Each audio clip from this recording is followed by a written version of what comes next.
Write down what bothers you. There's going to be things about life, about the current political situation, about the details of your personal life, your relationships with other people that bother you. Now, a million things could bother you, and some things do. Those are your problems. And your destiny is in your problems. And then I would also say, well, watch yourself for a couple of weeks and see what you're doing when what you're doing appears meaningful, right? When your interest is gripped and you're compelled. Because when you're in the place where you are, when your interest is compelled and you're gripped, you're where you should be. And one of the things you want to learn is how to be there more. You have to kind of treat yourself like a stranger to figure that out because, well, as you said, you haven't been able to find your path precisely. Well, that means you don't know who the hell you are. Well, that's what it means fundamentally. You may know some things about yourself, but you don't know yourself as deeply as you might. You have to understand that there's a certain degree of arbitrary strangeness about you and about the things that will compel you and grip you. And you need to discover what those are. And paying attention can help. It's like, where am I when I think I'm where I should be? And what am I doing? And you can ask yourself that over a 2-week period or a 1-month period, like you're asking someone you don't know.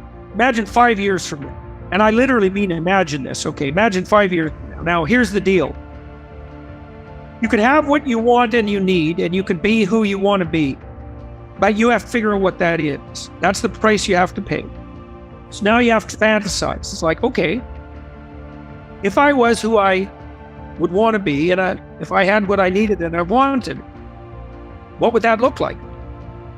Write it down for 15 minutes. You're not going to get it right. Just sketch it out. And then you can do the opposite, which is, all right, now if I let my bad habits and inadequacies have the upper hand and order me in, what sort of hell could I occupy in 5 years? That's useful to know too, because that's a good way of specifying where you don't want to go. The first part of the exercise helps you specify where you do want to go. The second part helps you specify where you don't want to go. Then you have something to run away from and something to run toward, and that's good for maximizing motivation. And then the rest of the exercise helps people strategize. And so you might say, well, I don't exactly know who I want to be or where I want to be or what I want.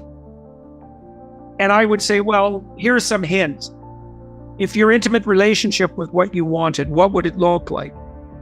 If your friendships were constructed the way you wanted them to be, these are questions you have to ask yourself. What would that look like?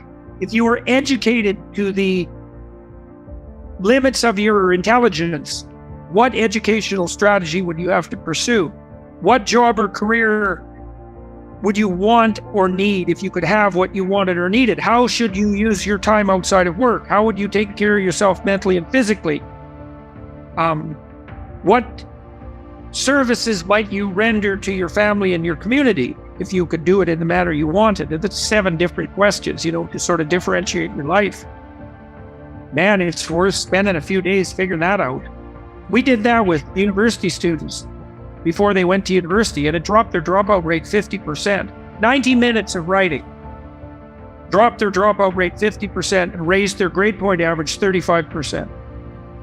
So you need a vision, man. You need a vision, and you can develop a vision by pursuing what's interesting to you. You can develop a vision by taking the problems that beset you seriously, and you can develop a vision by working with yourself to develop a vision. Let's say you love someone, maybe you have a friend, maybe it's your wife, maybe a child, and you really love this person, and you say to them, I really like to know what you want, and knowing that, maybe I can figure out how to help you.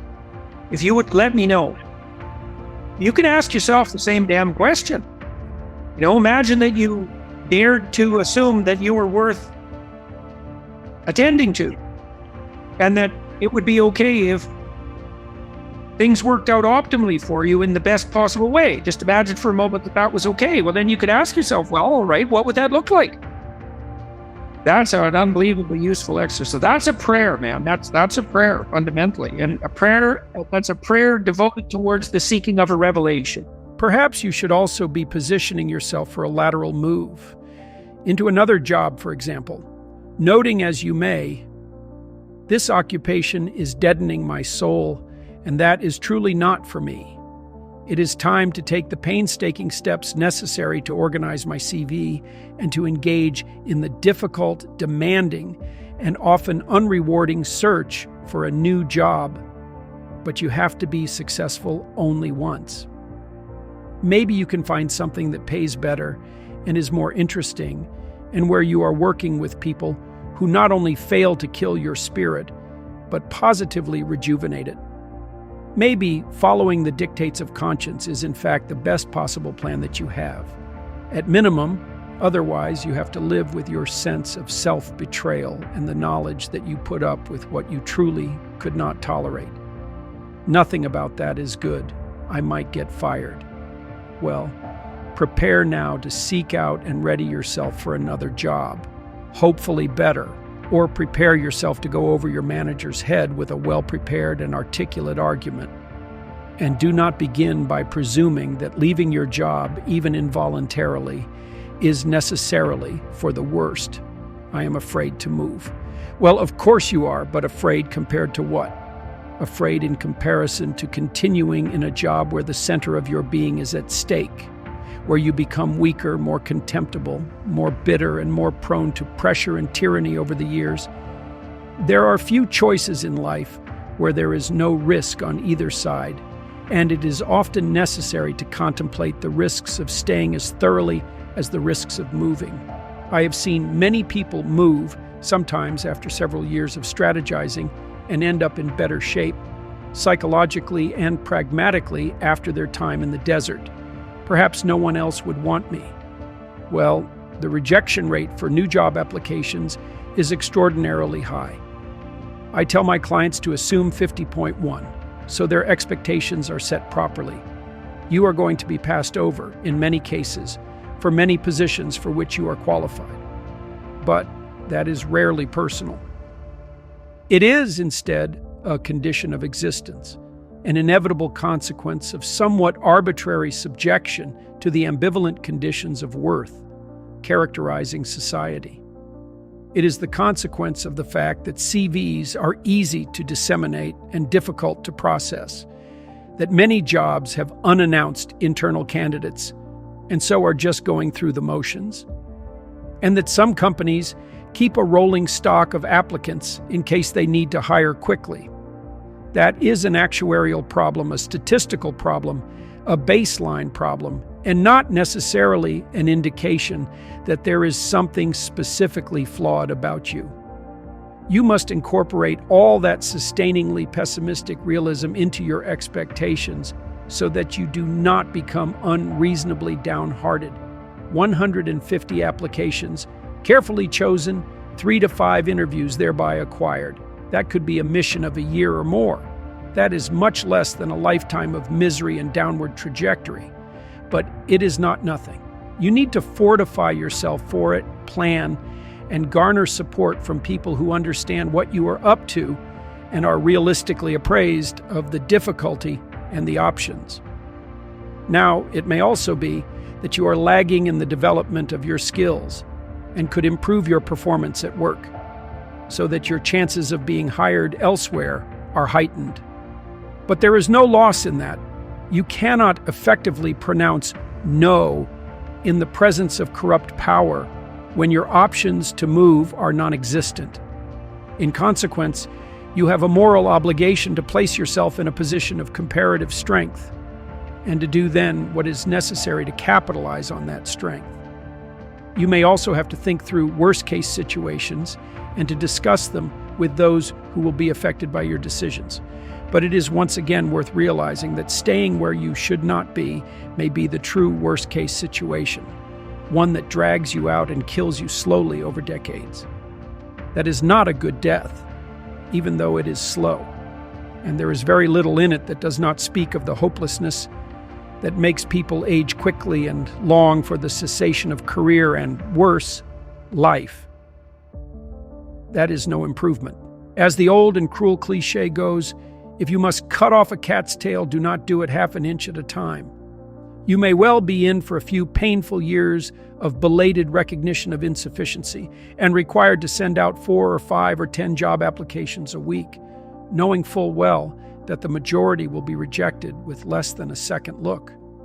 But you need to win the lottery only once, and a few years of difficulty with hope beat an entire dejected lifetime of a degenerating and oppressed career. And let us be clear, it is not a simple matter of hating your job because it requires you to wake up too early in the morning or to drag yourself to work when it is too hot or cold or windy or dry or when you are feeling low and want to curl up in bed. It is not a matter of frustration generated when you are called on to do things that are menial or necessary, such as emptying garbage cans, sweeping floors, cleaning bathrooms, or in any other manner taking your lowly but well-deserved place at the bottom of the hierarchy of competence, even of seniority.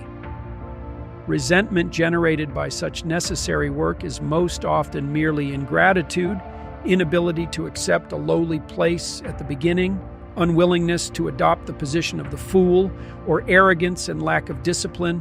Refusal of the call of conscience is by no means the same thing as irritation about undesirably low status.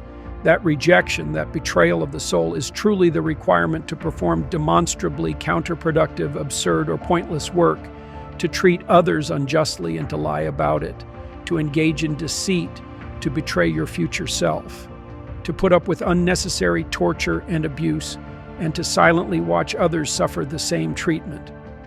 That rejection is the turning of a blind eye and the agreement to say and do things that betray your deepest values and make you a cheat at your own game. And there is no doubt that the road to hell, personally and socially, is paved not so much with good intentions as with the adoption of attitudes and undertaking of actions that inescapably disturb your conscience. Do not do what you hate.